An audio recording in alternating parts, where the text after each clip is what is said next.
música foi cantada, olhe para Jesus. Através da sua palavra, Deus possa conduzir o seu coração até o trono da graça de Deus. Vamos fechar os nossos olhos. Pai, nós te louvamos, te agradecemos pela vida do teu servo nesta cidade. O Senhor trouxe para abençoar esta cidade, mas nessa noite o Senhor deseja usá-lo para abençoar as nossas vidas. Que o Senhor nos confronte. Não fale aquilo que queremos ouvir, mas aquilo que precisamos ouvir.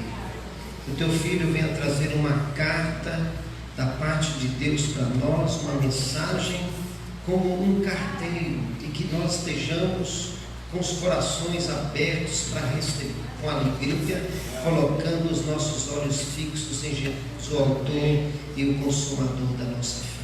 Seja com ele, com a sua família, com a sua amada igreja. Oramos em nome de Jesus. Recebemos esta palavra com gratidão. Amém.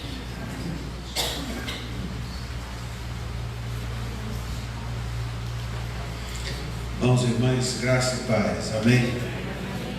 Vamos então abrir as nossas Bíblias. Hebreus, capítulo de número 12. Nós leremos os versículos 1, 2 e 3 pela manhã. Começamos a pensar nesse texto, dando ênfase às afirmações presentes no versículo 1: corram com perseverança, deixem de lado o pecado que tão de perto nos rodeia e atentem para o exemplo das testemunhas que estão ao nosso redor. Agora vamos continuar meditando no mesmo texto. Hebreus capítulo 12, versículos 1, 2 e 3 nos dizem então a palavra do Senhor. Portanto, visto que nós também estamos rodeados de tão grande nuvem de testemunhas, deixemos todo o embaraço e o pecado que tão de perto nos rodeia e corramos com perseverança a carreira que nos está proposta, olhando firmemente para Jesus, autor e consumador da nossa fé, o qual, pela alegria que lhe estava proposta, suportou a cruz, desprezando a afronta, e está sentado à direita do trono de Deus. Considerai aquele que suportou tal oposição dos pecadores contra si mesmo, para que não vos canseis e nem desanimeis. Pela manhã então começamos, irmãos e irmãs, a pensar neste texto, a partir desse contexto de celebração, de gratidão, de louvor, de adoração a Deus, pela história desta igreja, por esses 37 anos, porque é uma luta, é uma batalha, é um avanço, e cada luta e cada batalha tem as suas peculiaridades. Tem o estresse, tem o cansaço, tem a desmotivação daqueles que lutam, apesar de todas as vitórias que Deus tem nos dado. Pensamos isso a partir do próprio contexto desta carta. A carta aos Hebreus é escrita demonstrando a supremacia de Cristo, a superioridade da pessoa e da obra de Cristo em face ao seu sofrimento. Hebreus nos apresenta um Jesus glorificado, mas também nos apresenta um Jesus sofredor. Hebreus nos apresenta um Jesus ressurreto, vivo, mas um Jesus que também padeceu, um Jesus que também sofreu. E neste sentido, a experiência de Jesus, ela muito nos ensina, pois o triunfo dele sobre o sofrimento o qualifica a ser padrão e exemplo de uma vida de fé e uma vida de perseverança. Por isso que então, irmãos e irmãs, observamos aquilo que o autor nos fala no versículo 1. Atentem para aqueles que sofreram antes de nós. Deixem de lado todo o pecado, todo o embaraço, e corramos com perseverança a carreira que nos está proposta. Mas nesse contexto de motivação, de exortação, a continuidade da caminhada, o autor da carta aos Hebreus, ele vai além destas recomendações contidas no versículo 1. Porque agora no versículo 2, ele também traz outras recomendações. E ele então diz para esses cristãos, hebreus que estavam desistindo da fé: olhem firmemente para Jesus, autor e consumador da nossa fé, o qual, pela alegria que lhe estava proposta, suportou a cruz, desprezando a afronta, e está sentado à direita do trono de Deus. Se no primeiro versículo, na tentativa de motivar esses cristãos que estavam querendo desistir da fé, o autor desta epístola faz menção dos heróis e das heroínas da fé contidas no capítulo 11, ele agora faz luz do exemplo de Jesus. Por isso que a primeira expressão que nós encontramos no versículo 2 é: olhem firmemente para Jesus, autor e consumador da nossa fé. Pois, se para resolver o problema da instabilidade dos crentes hebreus, no versículo 1, o autor lembra os heróis da fé, no versículo 2, ele lembra de Jesus. Pois por meio dele a nossa fé começa, mas também por meio dele a nossa fé, ela é aperfeiçoada. E eu tenho aprendido, irmãos e irmãs, que se há uma palavra que expressa o que foi a vida de Jesus, esta palavra é sofrimento.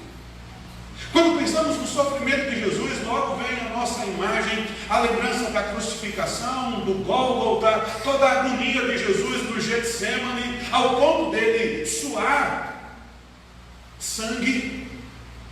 Mas quando Paulo escreve aos Filipenses no capítulo 2, a partir do versículo 5, ele não vai dizer: tenham em vós o mesmo sentimento, o mesmo pensamento que também houve em Cristo Jesus, que embora sendo Deus, não usou para usurpação ser igual a Deus, antes se esvaziou, se humilhou, assumindo a forma de servo e sendo obediente até a morte, morte de cruz. Eu aprendo que o sofrimento de Jesus não começou na crucificação. O sofrimento de Jesus começou antes mesmo do seu nascimento. Pois para Jesus nascer, ele teve que abrir mão da glória de ser Deus. Para Jesus nascer, ele teve que se esvaziar da sua glória, ele teve que se esvaziar daquilo que ele era, e não somente se esvaziar, ele teve que assumir a forma humana, teve que se humilhar até a morte. E o autor aos Filipenses, o apóstolo Paulo, faz questão de mencionar morte de cruz, que era uma morte humilhante, era a maior pena que existia no primeiro século por parte dos romanos. E então perceba que o sofrimento de Jesus não está somente expressado na sua morte, mas o sofrimento está expressado no seu próprio nascimento. Basta lembrar aos irmãos e irmãs que quando Maria está lá grávida, a ponto de dar à luz, há uma expressão muito interessante e eu sempre gosto de aplicar essa expressão, porque nas hospedagens não havia lugar para Jesus nascer. E o sofrimento está expressado em José e em Maria. Quando Jesus não nasce numa estalagem, não nasce numa pousada, não nasce num hotel, por não haver lugar para Jesus nascer, ele vai nascer na estrebaria. É interessante pensarmos, irmãos e irmãs, que ainda hoje, em muitos contextos, não há lugar para Jesus nascer. O bonito do Evangelho é que se não há lugar para Jesus nascer num hotel, se não há lugar para Jesus nascer nas pousadas, ele nasce na hospedaria. Ele nasce na estrebaria. Aonde há lugar para Jesus nascer, ele nasce. E é isso que os evangelhos nos ensinam. Perceba que o sofrimento de Jesus esteve presente em toda a sua vida. É lindo vermos o profeta Isaías falar acerca da glória do nascimento de Jesus. Lembram lá de Isaías capítulo 9, versículo 6? Porque um menino nos nasceu, um filho se nos deu, e o governo estará sobre os seus ombros, e o seu nome será Maravilhoso Conselheiro, Deus Forte, Pai da Eternidade e Príncipe da Paz. Que glória seria este reinado! Que glória representaria este Jesus encarnado, tabernaculado! Mas o mesmo profeta Isaías, que fala da glória do nascimento, fala também do sofrimento da crucificação. Em Isaías capítulo 53, o texto sagrado, a partir do versículo 3, vai nos dizer: e ele era desprezado e o mais rejeitado entre os homens, homem de dor, e sabe o que é padecer, e como um de quem os homens escondem o rosto. Ele era desprezado e nós não fizemos caso dele. Certamente ele tomou sobre si as nossas enfermidades, as nossas dores, levou sobre si as nossas dores, e nós o reputávamos por aflito, por ferido de Deus e oprimido. Mas ele foi transpassado pelas nossas transgressões e moído pelas nossas iniquidades. O castigo que nos trouxe a paz estava sobre ele, e pelas suas pisaduras fomos sarados. Você percebe que olhar para Jesus é observar o exemplo de alguém que sofreu, de alguém que padeceu, de alguém que foi humilhado, que foi injuriado, de alguém que sofreu, mas que recebeu uma glorificação. Por isso que o triunfo de Jesus sobre o sofrimento o qualifica como padrão e exemplo de uma vida de fé e uma vida de perseverança. Por isso que a recomendação do autor do texto sagrado é: olhem para Jesus, autor e consumador da nossa fé.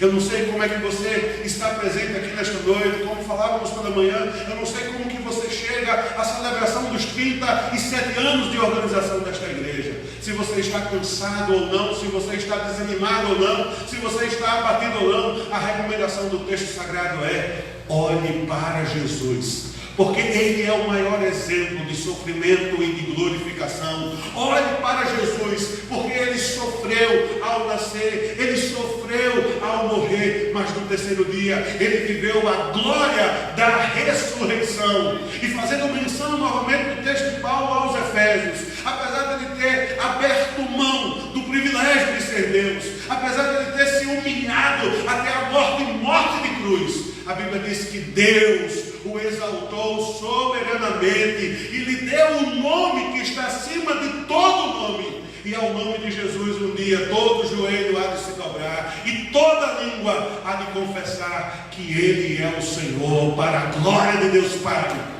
Você está sofrendo? Olhe para Jesus. Você está desmotivado? Olhe para Jesus. Você está a ponto de desistir da vida, da fé, das pessoas. Você está a ponto de desistir de você mesmo. Olhe para Jesus. Olhe para o exemplo de sofrimento que estava nele, porque nele também há glorificação. Olhe para Jesus, autor e consumador da nossa fé. Mas perceba que o autor do texto sagrado também nos diz: olhe para Jesus, autor e consumador da nossa fé, que pela alegria que lhe estava proposta, ele suportou a cruz, desprezando a afronta, e está sentado à direita do trono de Deus. Ou seja, olhe para Jesus, porque ele não deixou que a cruz o fizesse desistir. Olhe para Jesus, porque a cruz não significou desistência. Pelo contrário, a cruz significou perseverança.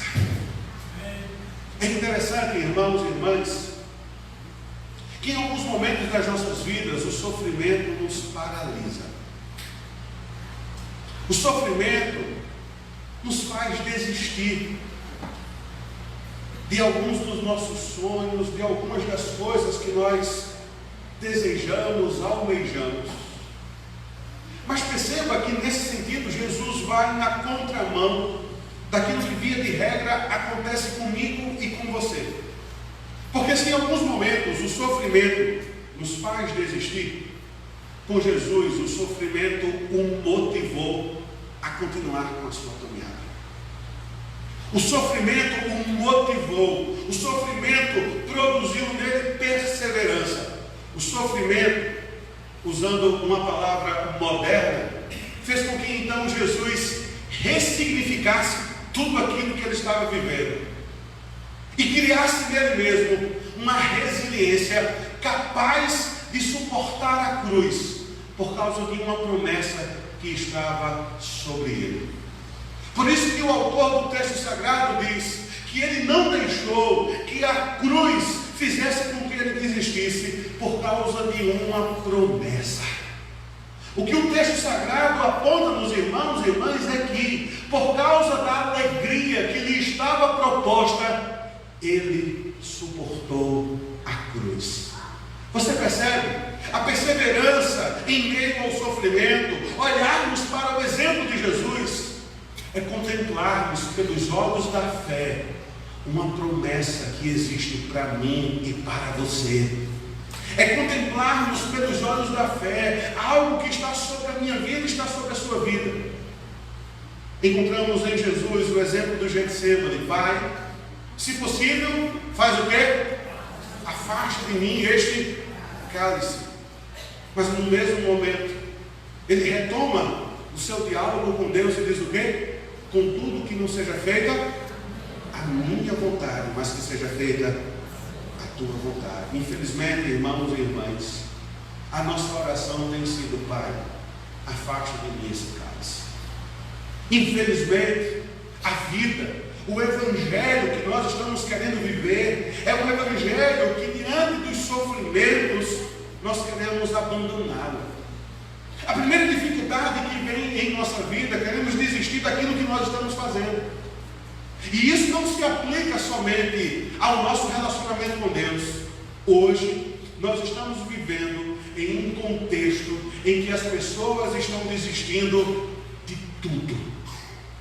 A primeira crise conjugal, desiste do casamento. O primeiro problema no emprego, há um desejo de abandonar. A primeira dificuldade do empreendimento, não vamos avançar porque não vai dar certo. O primeiro problema da vida, e aí vem até essa condição do Setembro Amarelo, já queremos desistir do nosso próprio viver, porque hoje falta-nos perseverança. Ou seja, a nossa oração tem sido a primeira parte da oração de Jesus. O que nós estamos dizendo para Deus diariamente é: Pai, se possível, afaste de mim esse cálice. Pai, se possível, afaste de mim este sofrimento. Pai, se possível, afaste de mim as dificuldades e as lutas da caminhada com o Senhor. Pai, se possível, afasta de mim.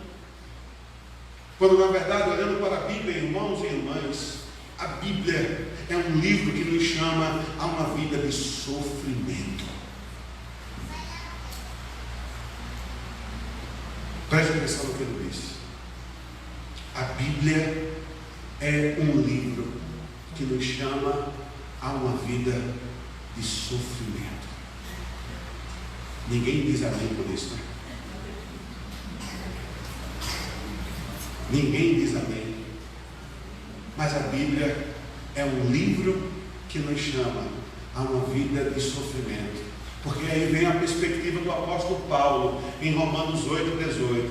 Eu tenho por certo que nenhum dos sofrimentos do tempo presente hão de ser comparado com a glória que em nós há de ser revelada. É sofrer aqui para receber uma glorificação nos céus. É padecer aqui na terra para viver com o Senhor uma glória celestial. Por isso que a motivação de encararmos o sofrimento deve ser a recompensa. A motivação de sermos discípulos de Jesus, a alegria de sermos discípulos de Jesus, irmãos e irmãs, não está nesta terra.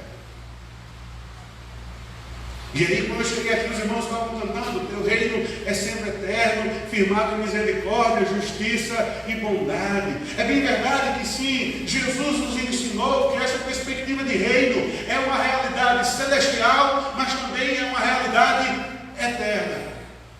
Mas perceba que enquanto estivermos aqui na terra, nós vamos padecer.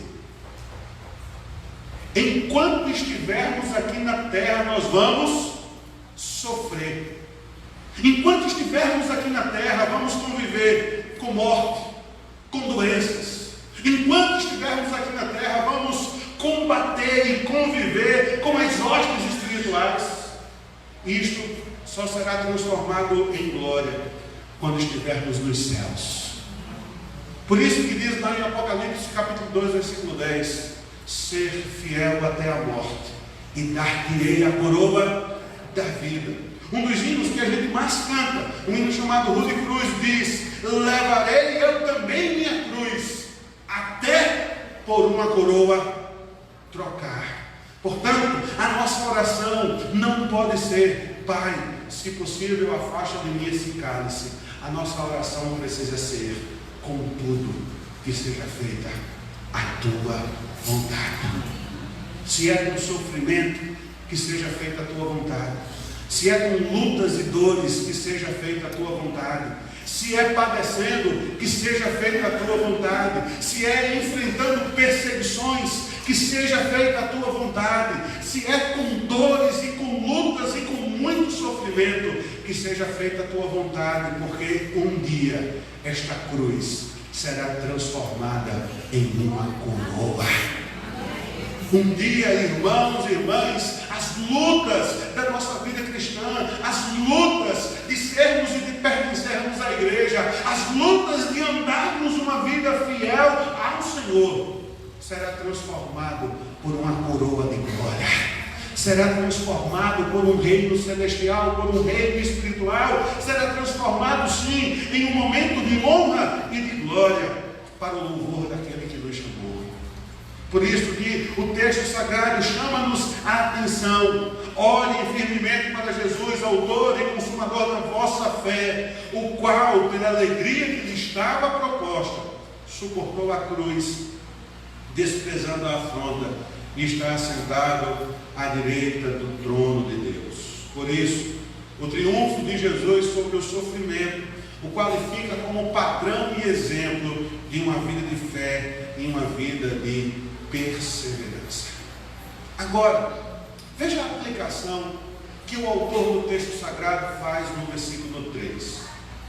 Ele traz o ensinamento, ele traz a exortação, ele traz a motivação, mas no versículo 3 ele traz uma aplicação. Considerai aquele que suportou tal oposição dos pecadores contra si mesmo, para que não vos canseis e nem desanimeis. Considerai aquele que sofreu por você. Considerai aquele que perseverou diante das lutas, diante dos seus acusadores, para que vocês não se cansem e vocês não se desanimem. Porque eu pergunto para você nesta noite: se Jesus tivesse desistido, o que seria de mim e de você? Já parou para pensar?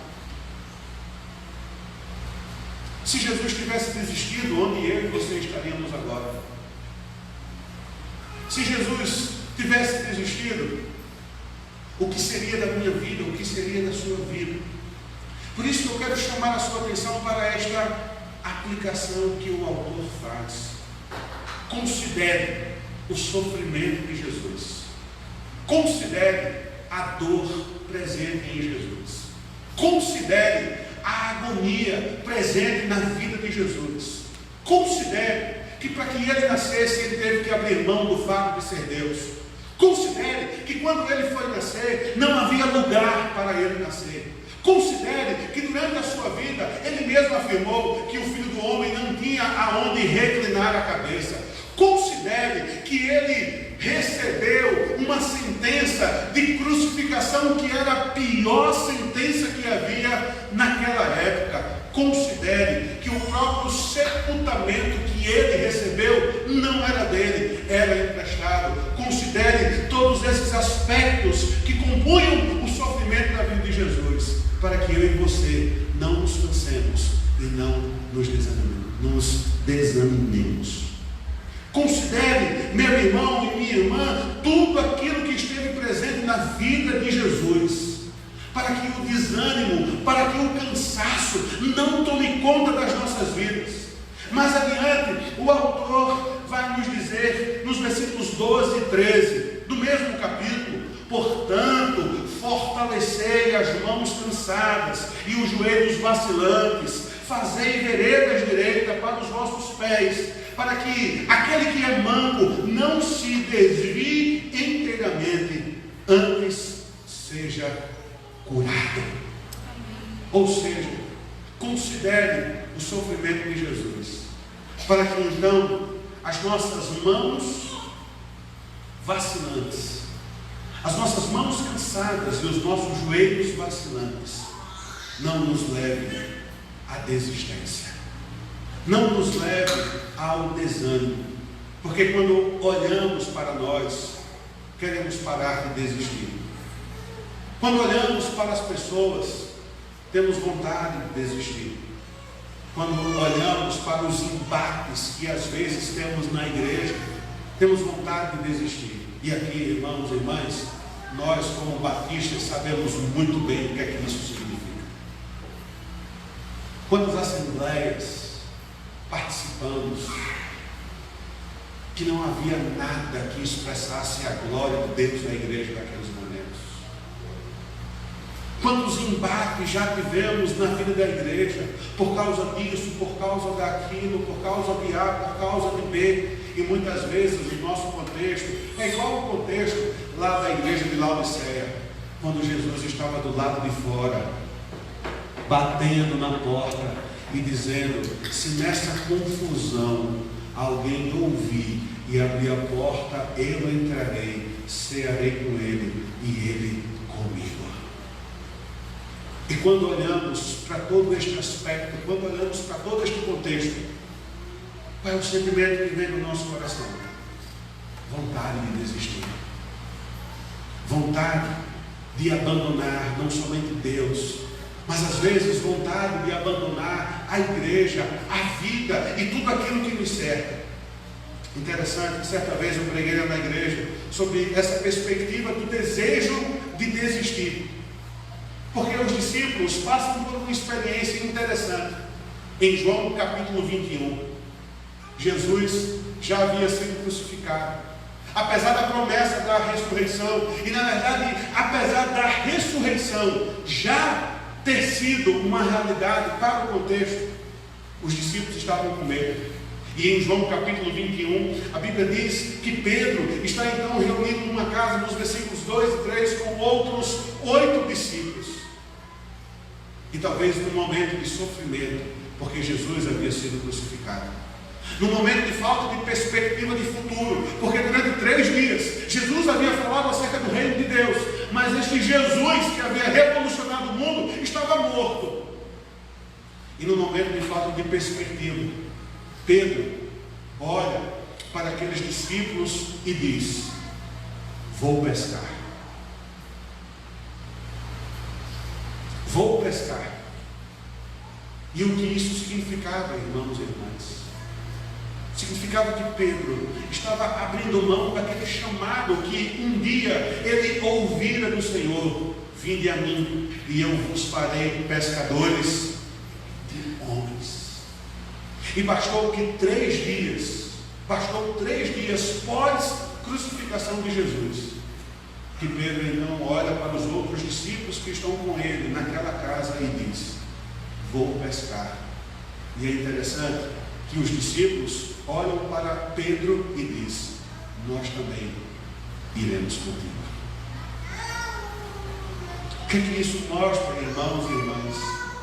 Este desejo de desistir, o desânimo, o abatimento que muitas vezes toma conta das nossas vidas. Se olharmos para as circunstâncias, também desejaremos desistir. Mas quando olhamos para Jesus, somos motivados a continuarmos com a nossa caminhada. Quando olhamos para Jesus, somos motivados a continuarmos expressando o seu reino em nós, ainda que este reino nos leve ao sofrimento, ainda que este reino nos leve à perseguição. Se nessa noite você está cansado, desanimado, lembre-se do convite de Jesus em Mateus capítulo 11: vinde a mim todos os que estão cansados e sobrecarregados, e eu vos aliviarei. Portanto, eu quero lhe falar acerca desta alegria que há em ser discípulo de Jesus.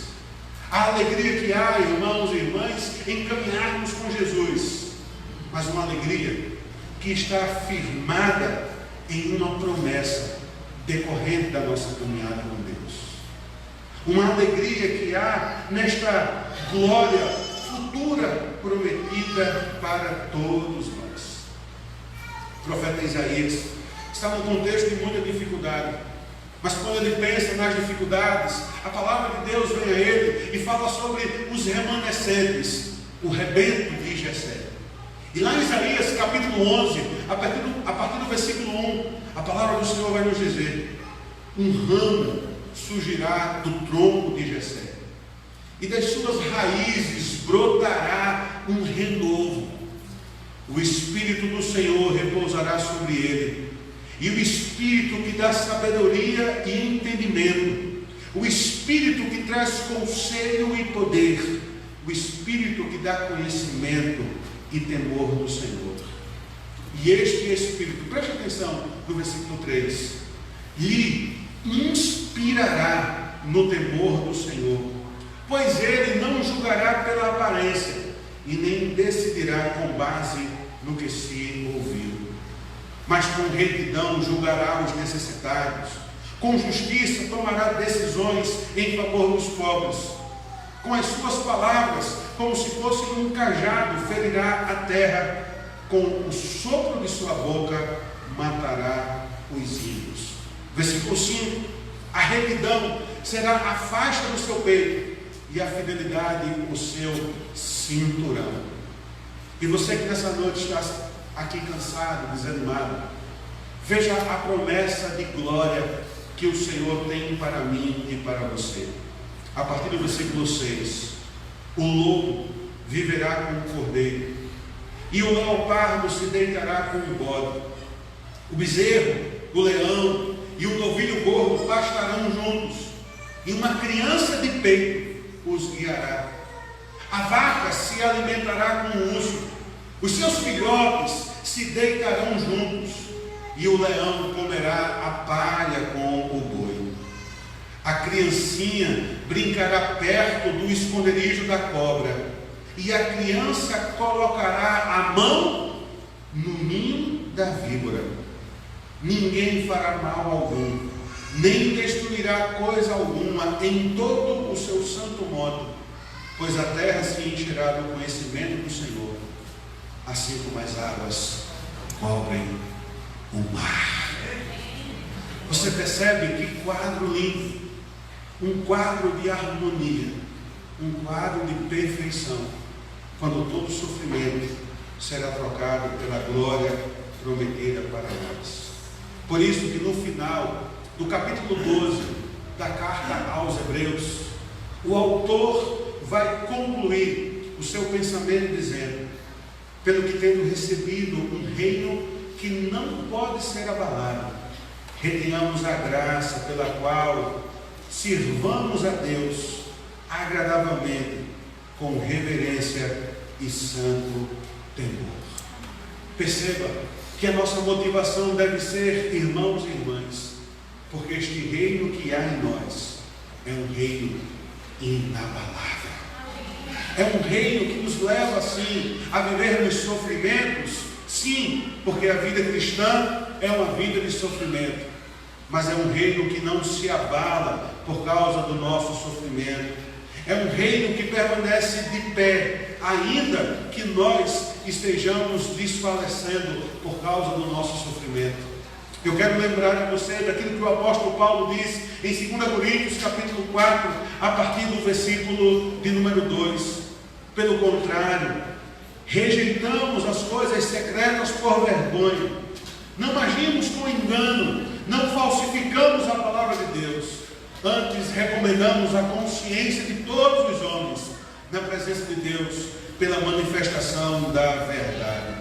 E aí veja, a partir do versículo 7 do mesmo capítulo 4, temos porém este tesouro de vaso de barro, para que a excelência do poder de Deus se aperfeiçoe em nossa fraqueza. Pois em tudo somos atribulados, mas não angustiados. Em tudo somos perseguidos, mas não desanimados. Perplexos, mas não desamparados. Abatidos, mas não destruídos. Por isso, o Senhor nos convida a amarmos este reino inabalável. O Senhor nos convida a amarmos a sua igreja. O Senhor nos convida a vivermos a alegria de sermos a igreja, de pertencermos à igreja. Mas o Senhor também nos convida a termos a alegria de sermos os seus discípulos. Portanto, nas celebrações de 37 anos de organização desta igreja, olhe para Jesus, autor e consumador da nossa fé. Olhe para o sofrimento que estava sobre ele, porque sobre ele também há uma promessa de glorificação.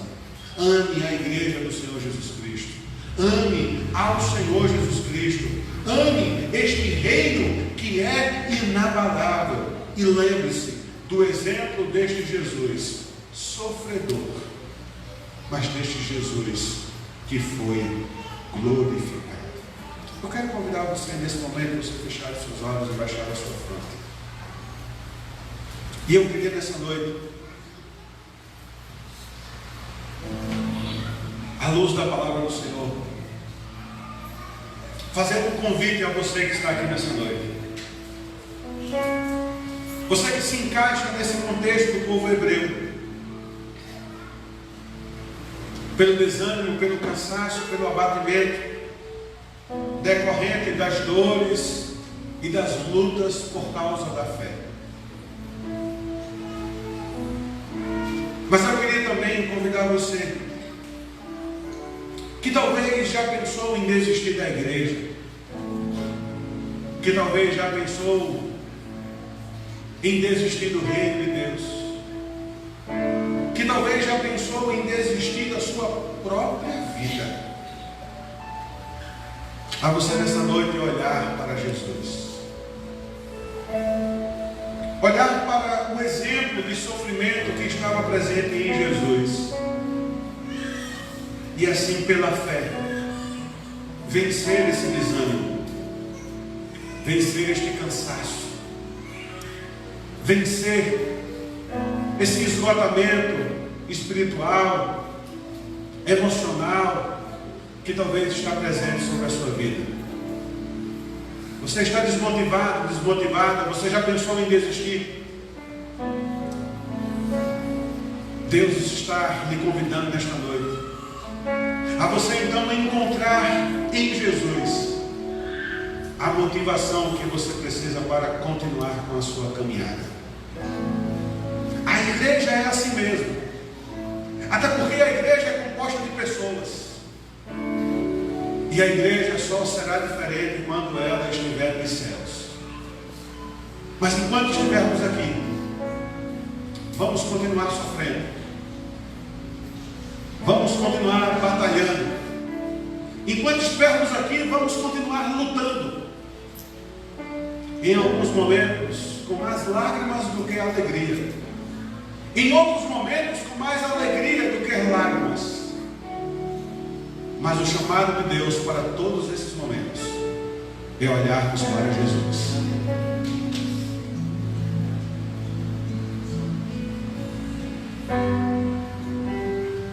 Todos esses momentos somos convidados a olharmos para Jesus. E este é o chamado de Deus para mim e para você nesta noite. Olhe para Jesus. para os seus sofrimentos. Não olhe para as suas dores. Não olhe para as marcas e as cicatrizes por causa da caminhada cristã. Olhe para Jesus. Lembre-se que por causa da alegria que lhe estava proposta, ele suportou a cruz. Por causa da alegria que lhe estava proposta, ele suportou a afronta. Por causa da alegria que lhe estava proposta, ele suportou a humilhação da cruz. É este Jesus sofredor que somos convidados a olharmos para o seu exemplo. É este Jesus glorificado que deve ser a nossa motivação de continuarmos com a nossa caminhada com Ele, de continuarmos com a nossa caminhada com o reino dEle, e continuarmos com a nossa caminhada e com a nossa vida com Ele. Ore nesse momento, porque Deus está aqui, o seu Espírito está aqui, e eu sei que para pessoas com mãos vacilantes e joelhos vacilantes, o Senhor está renovando nesta noite ânimo. O Senhor está retirando cansaço, está dando perseverança. Eu sei que nesse momento o Espírito do Senhor está renovando corações cansados, está renovando as forças de pessoas que estão desanimadas, pensando em desistir. Portanto, ore, porque o Senhor está aqui nessa noite, e este mesmo Deus que está aqui está nos convidando a sermos motivados por Ele, a continuarmos com a nossa caminhada. Vamos louvar o Senhor. Perto quero estar,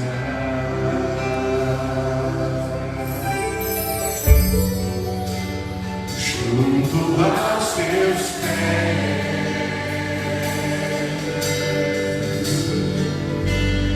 pois prazer maior não há que me remeite a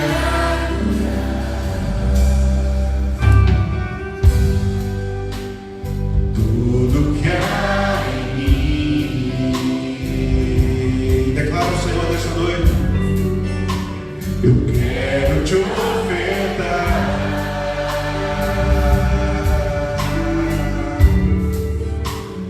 mais ainda é poucas vezes, se comparado ao que aprendi. Não sou apenas servo, teu amigo, me tornei.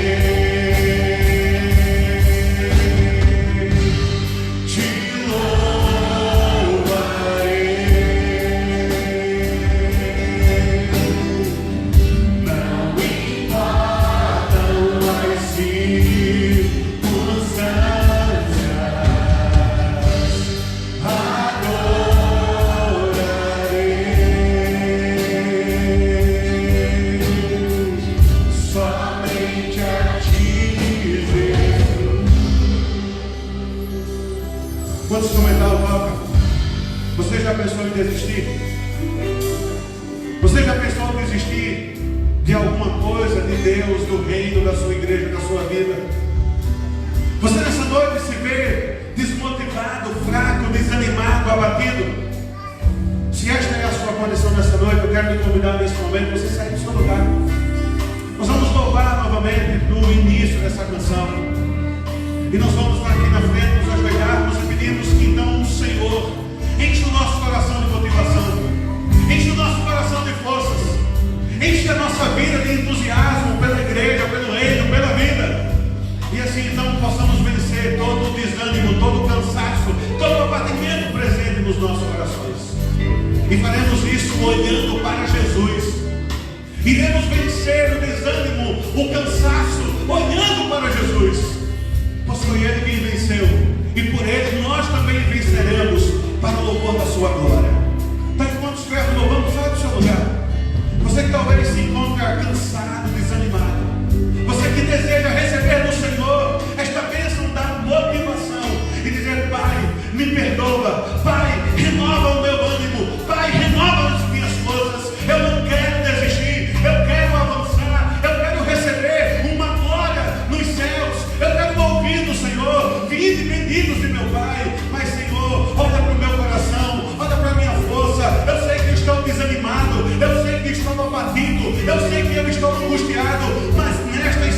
gerações. Eu quero marcar um novo momento na minha vida. Eu quero marcar um novo tempo. Eu quero receber do Senhor motivação. Eu quero receber do Senhor força.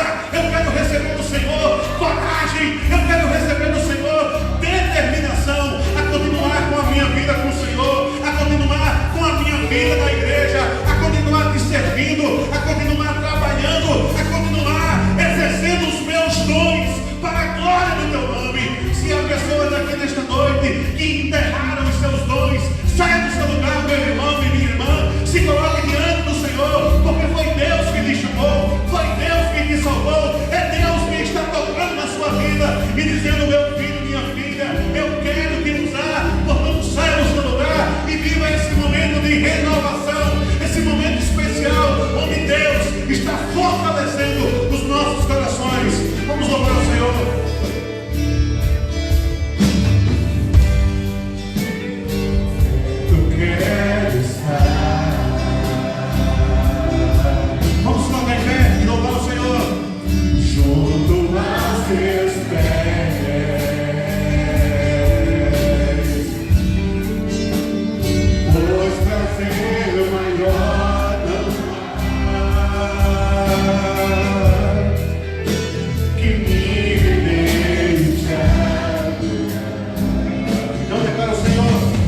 agora, Pai, este chamado é para nós. E assim nos ajuda em nossas lutas e sofrimento. Que os nossos olhos estejam voltados para o Senhor Jesus. E no Senhor encontremos a motivação para continuarmos com a nossa caminhada. Pai, eu quero abençoar a vida desses teus filhos e filhas que estão aqui na frente. O Senhor sabe do sofrimento, do abatimento, do desânimo, das lutas de cada um deles. Mas agora, Pai, os renova em nome de Jesus. Vem com teu Espírito e tira todo o sofrimento, todo o cansaço, todo o abatimento, Pai. E traz renovo, restaura os dons. Senhor, traz a alegria de pertencer à igreja, de ser a igreja. Traz a alegria de caminhar com o Senhor Jesus para a glória do teu nome. Mas não somente na vida desses que estão aqui, na vida dos que nos acompanham pela internet também realiza esta obra. Na vida, Senhor, daqueles que ficaram nos bancos, mas que precisam desta renovação espiritual. Faz isso neste momento em nome de Jesus. Que nossos olhos estejam voltados para Jesus. Porque um dia o Senhor mesmo descerá dos céus e então nos dirá: vinde, benditos de meu Pai. Nós louvamos o teu nome e assim oramos agradecidos em Cristo Jesus. Amém. Dê um abraço na pessoa que está ao seu lado e diga assim para ele ou para ela: meu irmão, minha irmã, Deus te abençoe, que Ele renove as suas forças, que Ele renove o seu ânimo, que Ele retire de você todo o abatimento para o louvor da sua glória. Que Ele nos abençoe. Os amados podem sentar em nome